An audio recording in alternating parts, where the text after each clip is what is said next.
My name's Aron Ralston. My parents are down on Larry Ralston of Englewood, Colorado.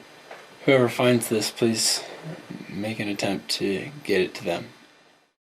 Take it if it makes you numb. Take it if it makes you calm.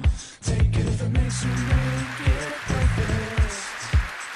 Take it if it makes you talk. Take it if it makes you cough. Take it if it makes you forget verses. Welcome to Inspiration at Home with the guy who cut his arm off.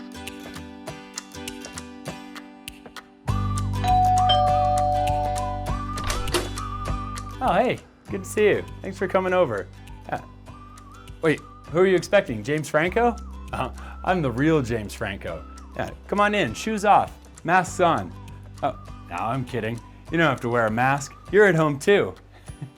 Well, you're here for some inspiration, but before we get into that stuff, I want to show you around and answer some frequent questions. People ask if I still adventure. Of course I do. Back in the before times, when we could still leave our houses, custom prosthetics like this rock climbing tool helped me get out to adventure in mountains, rivers, and canyons.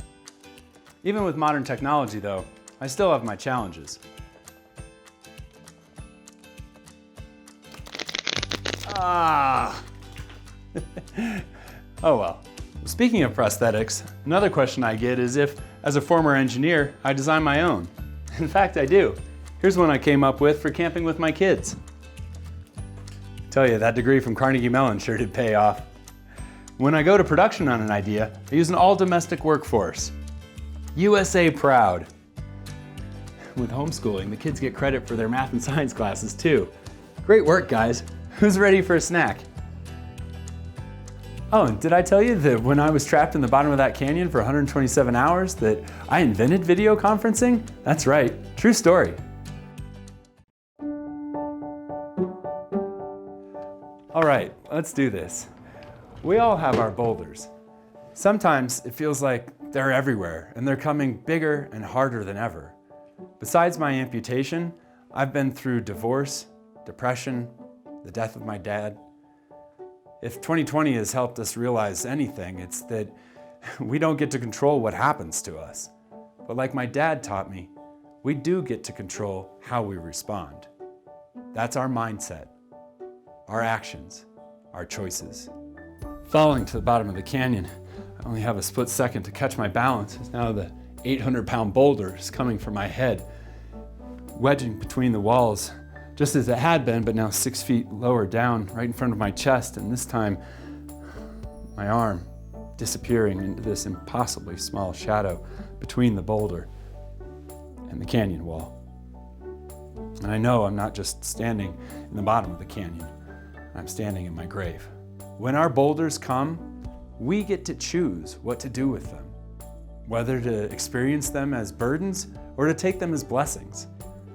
When a trauma happens, we create a tragedy or a triumph.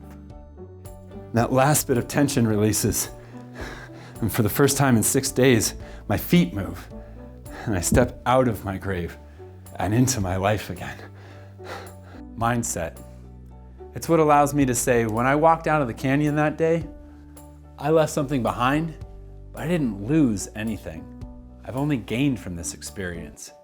An understanding of what's important to me, what's possible for me, what's extraordinary in me. That same extraordinary that's in all of us. That extraordinary that we only access through exceptional adversity. You know me as the guy who cut his arm off. But join me for a special event to hear about the guy who was smiling when he cut his arm off. That smile can be your choice. It's time to embrace your boulders.